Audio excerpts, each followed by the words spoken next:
Welcome to NewsHit. Tonight, a special update on the ongoing occupation of the University of Sussex Conference Centre, which continues to cost the university thousands of pounds a day. It all started back in May when the university announced plans to outsource some 235 roles, including the areas of cleaning, catering and security. The changes would mean that the staff affected would work for external companies who would bid for the contracts on a cost basis. Over the last month, there have been numerous petitions, protests and meetings against the proposals. It all came to a head 2 weeks ago when a protest turned into an occupation. Sophie Howard was there. Hi, I'm Sophie and I'm standing here in Library Square reporting for Uni TV. The demo's just kicked off behind me. We all live in a privatised regime. A privatised regime. A privatised regime. One more.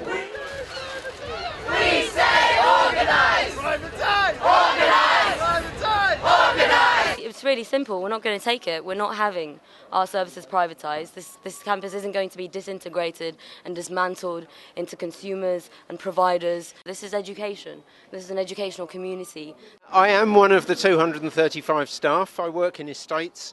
This university is in the vanguard. I think the eyes of the higher education sector are on Sussex. We've just heard that they're about to occupy the conference centre in Bramber House, so we're going to check out what's going on. Hands! Do we want to occupy this building or not? We need hands. Yes? Hands up, no, hands down. Wait, do you not think it would be better maybe to first talk about the pros and cons of both the situations rather than just screaming at these people? I know there's a conflict happening, but it's going to have to wait for a decision. Now, somewhere else. Can we talk to you for Uni TV? Yeah. We're occupying this building so the conference might lose some money, so we actually have tangible power over the university because money is power, and that is the power they have over us now. So I'm here in Bramber House outside the conference centre where the demonstration has taken a surprise turn. People are now occupying the conference rooms and the space outside, and we've yet to see how this will affect the protest. Now, we later found out that the university was tipped off that protesters were headed for the conference centre and locked the doors. But two protesters posing as conference delegates were already inside, and it was they who managed to reopen the way in as the protest arrived. Over Thursday night, private security operatives hired by the university were then placed at all the entry points. There were reports even of dog handlers on campus, to which the university replied that it had categorically not brought dogs or dog handlers onto campus to manage the occupation.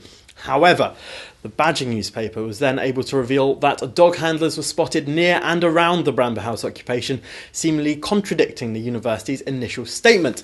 There was also a protest of solidarity with those who are occupying the conference centre starting down in Library Square. Sophie Howard was there. We demand a complete halting of the ongoing bidding process, effective immediately.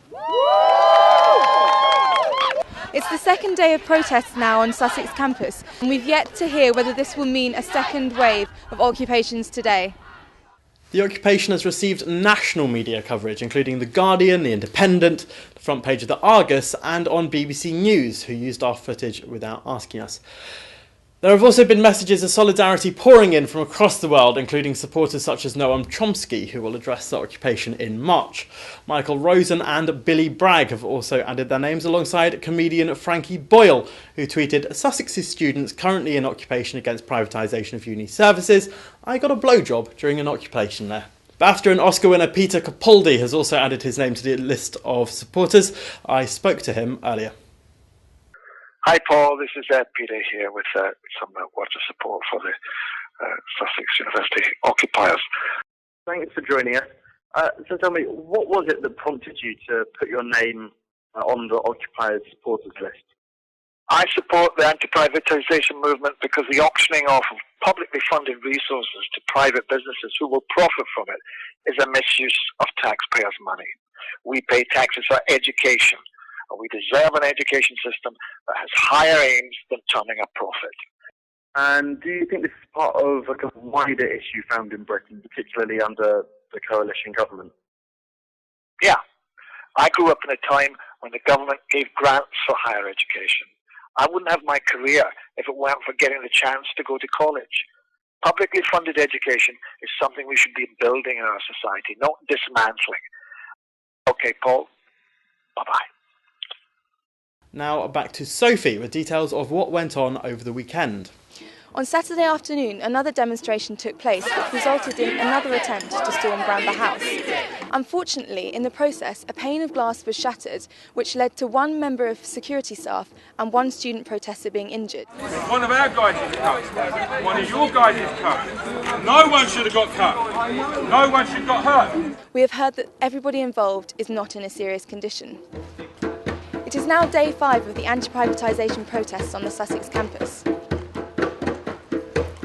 Sussex Registrar John Duffy, the manager responsible for the privatisation proposals, will be here to take students' questions tonight. UniTV were denied access to that night's talk with Registrar John Duffy as he was not prepared to be filmed. At the talk, Duffy defended the idea of using external companies, being focused as they are on the specific services we need. He denied plans were related to expenditure cuts and said the university had not had time to respond to the protesters and that he had no plans for talking to the occupiers.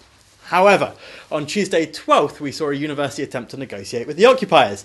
An open letter offered the occupiers a platform for discussion on the condition that they leave the conference centre. The occupiers responded that they felt this requirement was unacceptable, adding, "Your offer today amounts to little more than a continuation of a series of unaccountable dialogue sessions." Meanwhile, in Library Square, another demo was taking place. Sophie Howard was there for us. Today saw the largest gathering of protesters to date, with several hundred people protesting in Library Square before continuing to Bramber House.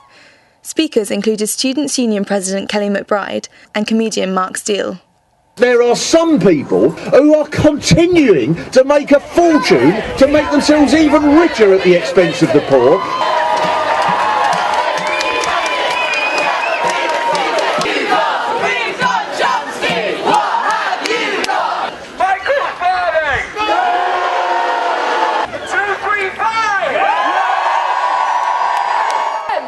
Encouraged by shouts of "Join us" from the balcony, hundreds of students poured into Bramber House, forcing a way past security to join the occupation.